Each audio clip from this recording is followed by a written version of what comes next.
Hey guys, it's Anthony here. Today we're going to be transplanting my black sapote trees. I've got them to Minnesota. I got them through the airport without them being x-rayed. They just did a hand check. Make sure you ask for a hand check if you're going through security and you don't want your plants to get zapped with these x-rays. So today we're going to be transplanting these little guys into these new pots each. They need some more space. They really haven't grown much in the past 2 weeks.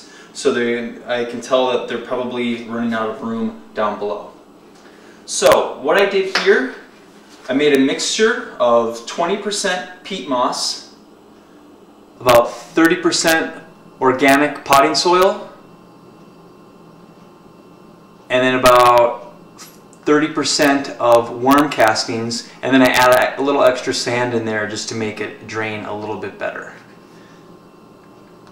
And then again, this is what we're going to be transplanting here into here. Okay, so let's begin. Make sure you always have a hole in the bottom of your pot so it can drain. Drainage is really important, otherwise the roots are going to get soggy. They're not going to have enough oxygen. It's not going to be good.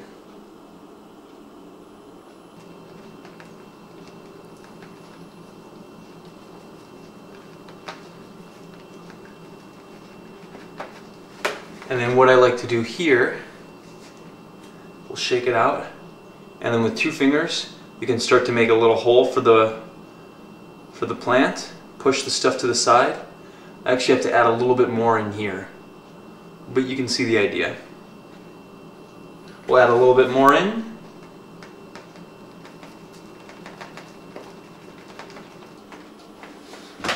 Do the finger trick again, make some space. Almost just like a little swirly.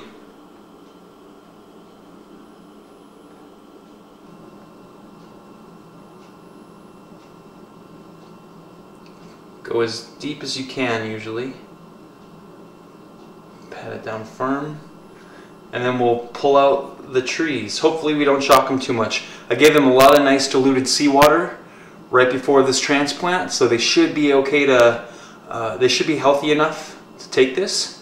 And then we'll just start to pull them out here. It might give a little resistance, just kind of slowly pull and see where it goes.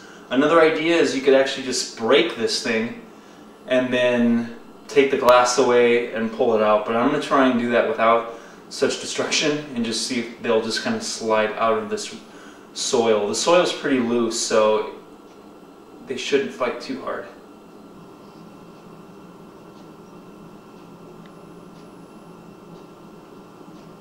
Pretty cool, right?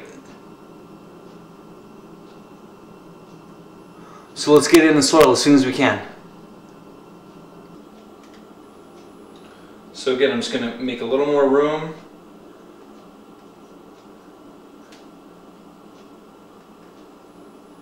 And then you want to bury it to the same level right where the roots start. That's pretty obvious, but just thought I'd add that in. Yeah, remember, if your containers are too small, the plants aren't going to be able to reach their full potential at all. So you got to keep giving them more space as they grow, and eventually they'll be root bound if you've got a smaller container, and that'll really inhibit their growth. So yeah, this is what we've got right here. There he is, or she. We could even add a little more soil in there, but I think this is okay for now. They should be pretty happy. And then we'll just give it some water.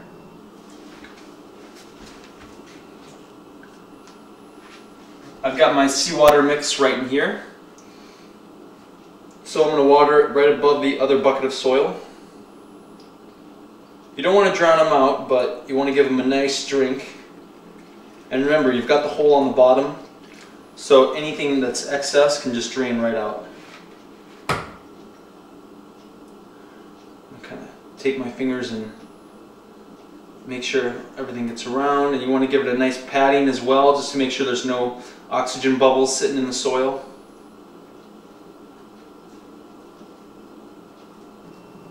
See, already I can feel water coming out the bottom here. It's dripping.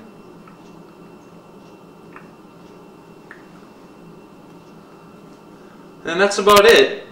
And just see how it goes from there.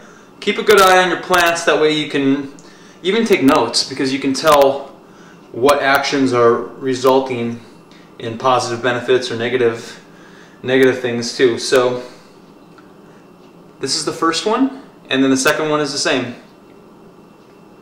Remember, lots of peat moss, lots of worm castings. You want to have them like be able to be drained, so you want to add either a little soil or some pebbles on the bottom. That's another good idea. And just give them the space to grow, just like humans. You know, plants need space to grow, otherwise it's just going to be static. So again, thanks for watching. I really appreciate it. I'm glad you could be here to share this moment with me as I transplant my black sapote trees. They're making a lot of good progress. This is 2 months, and I'm hoping that with this new transplant system, they're going to grow a lot more. They're going to have some more space. They'll be a lot more happy, and I'm going to keep taking pictures so you guys can see what's going on with them. You know, whenever you get a piece of fruit at the market, save the seed and try and plant it. It's kind of fun. It's something that most people never ever do, and you might have a lot of fun with it. It's cool. This is like one of the funnest things I've ever done, as pathetic as that sounds. But this is really fun to grow an actual fruit tree. And they're only 2 months old, so you know, you have to be patient with it. But thanks for watching, and lots more garden videos and food prep to come. I'm going to be doing a lot of food prep videos here because this is Minnesota now. I'm not in New York as much anymore, so we'll be doing things here, and I got the Vitamix and everything else, so we're going to be doing a lot of stuff. I got a dehydrator coming as well from rawguru.com. Got one of the Excaliburs coming. Got a 9 tray for here because I think there's going to be a lot of sun-dried tomatoes to make, and apple rings and dried fruit. It's going to be crazy. Anyways, thanks again for watching, and we'll see you soon. Take it easy, guys. Have a good week. Bye.